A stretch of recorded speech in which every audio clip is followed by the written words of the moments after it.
1984 is a dystopian novel written by George Orwell.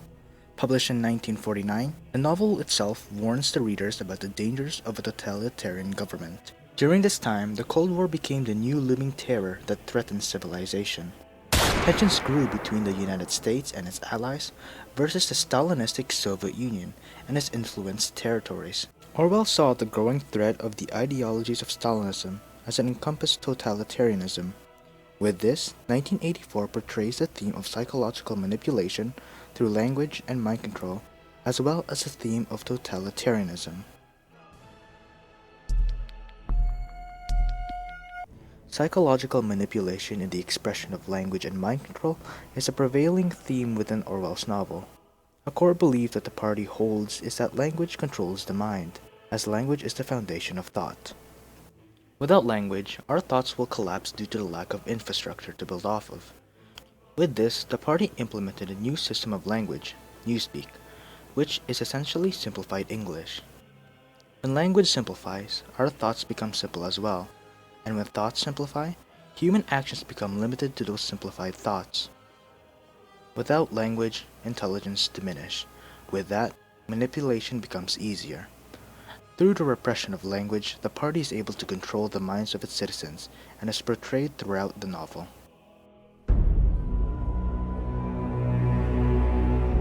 Part 1, Chapter 5 is where readers get an in-depth understanding about Newspeak. Syme explains to Winston, and seemingly the reader, the good results Newspeak brings. Syme states to Winston, "It's a beautiful thing, the destruction of words. Of course, the great wastage is in the verbs and adjectives, but there are hundreds of nouns that can be got rid of as well. It isn't only the synonyms, there are also the antonyms. After all, what justification is there for a word which is simply the opposite of some other word? A word contains its opposite in itself. Of course, we use these forms already, but in the final version of Newspeak, there will be nothing else." In the end, the whole notion of goodness and madness will be covered by only 6 words. In reality, only 1 word. Don't you see the beauty in that, Winston? Syme explains that Newspeak takes away redundant and unnecessary words. He exclaims the uselessness of antonyms or hyperbolic words, as you can apply prefixes to the original word to convey a different meaning.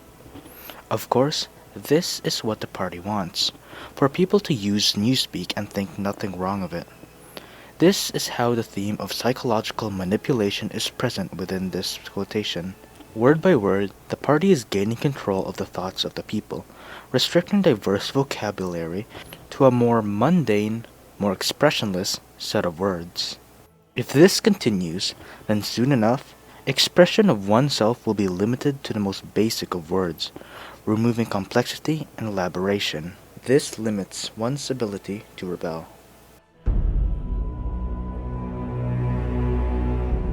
Furthermore, Syme continues to explain more about Newspeak, as well as showing how Newspeak benefits the party. He says, "Don't you see the whole aim of Newspeak is to narrow the range of thought?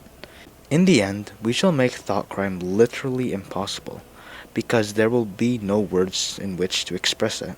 Every concept that can ever be needed will be expressed by exactly 1 word, with its meaning rigidly defined, and all its subsidiary meanings rubbed out and forgotten." Like the previous quotation, Syme claims that Newspeak limits the range of vocabulary, ultimately limiting expression. He also states that the implementation of Newspeak narrows the range of thought, which, if done correctly, can completely eliminate thought crime. Syme explains that language is mind control, which comes back to the theme of psychological manipulation with the use of language. The party's motives lie not in the conquest of other nations, but in the conquest of the minds of their population. And when the party reaches this, then they will have complete totalitarian control. However, with that said, only the inner and outer party members are the ones who need this kind of control. The proles are left out.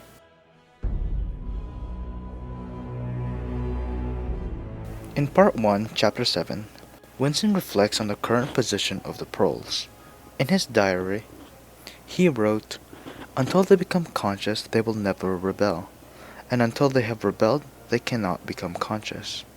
The party claimed, of course, to have liberated the Poles from bondage, but simultaneously, true to the principles of doublethink, the party thought that the Poles were natural inferiors who must be kept in subjection, like animals, by the application of a few simple rules. Heavy physical work, the care of home and children, petty quarrels with neighbors, films, football, beer, and above all, gambling, filled up the horizons of their mind. To keep them in control was not difficult. This quotation demonstrates the party's control of the proles. By preventing any form of education, and by providing the proles with distractions through gambling and films, the party can easily manipulate the proles due to their low intelligence. The theme of psychological manipulation is again shown here. Because the party purposely excludes the proles from the indoctrination of the INSOC ideologies. This shows that the party only focuses on those who are intelligent and those who have literature. This further demonstrates the importance of newspeak, as newspeak takes away intelligence. It also explains why newspeak isn't heavily enforced in the proles community. Their unintelligence and easy to manipulate nature doesn't pose a threat to the party. In Chapter 1 of Goldstein's manifesto, it provides additional detail regarding the lifestyle that party members have to go through to ensure they won't commit a thought crime. It states the following. The key word here is black-white. Like many newspeak words, this word has two mutual contradictory meanings. Applied to an opponent, it means the habit to impotently claiming that black is white, and contradictions of the plain facts. Applied to a party member, willingness to say that black is white when the party discipline demands this. But it means also the ability to believe that black is white. And more, to know that black is white, and to forget that one has ever believed the contrary. This demands a continuous alteration of the past, made possible by the system of thought which really embraces all the rest, and which is known in newspeak as doublethink. This quotation reintroduces doublethink, a method of thinking to not only believe in the thought, but to also believe a contradicting thought, while simultaneously believing in both the original thought and a contradicting thought to be the absolute truth. The party uses doublethink to control the party members. As doublethink breaks down the barriers of falsehood, nothing can be false if everything is true, even if they disprove one another. This demonstrates the theme of mind control as the party further controls the truth, and by controlling the truth, they control reality. This allows the party to say that they were at war with Eurasia, but immediately switch to East Asia, and have everyone believe that it has always been East Asia. With the power of doublethink, Big Brother, in the form of the party, maintains an omniscient and omnipotent presence, which further puts pressure on the people to mentally surrender themselves to the party. Lastly, we have a quotation from Appleforth. It reads the following. "I could not help it," he almost added indignantly, raising his face to look at Winston. "It was impossible to change the line. The rhyme was rod. Do you realize that there are only 12 rhymes to rod in the entire language? For days I racked my brain. There was no other rhyme."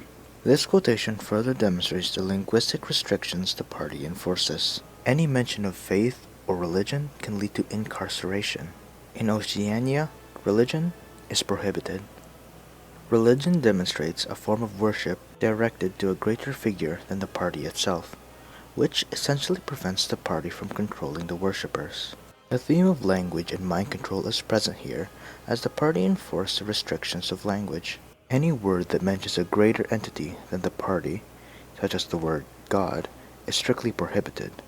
Therefore, the party will always be the closest thing to divinity. Furthermore, because Appleforth is a passionate poet, his capture may also symbolize the party's grasp on language and literature.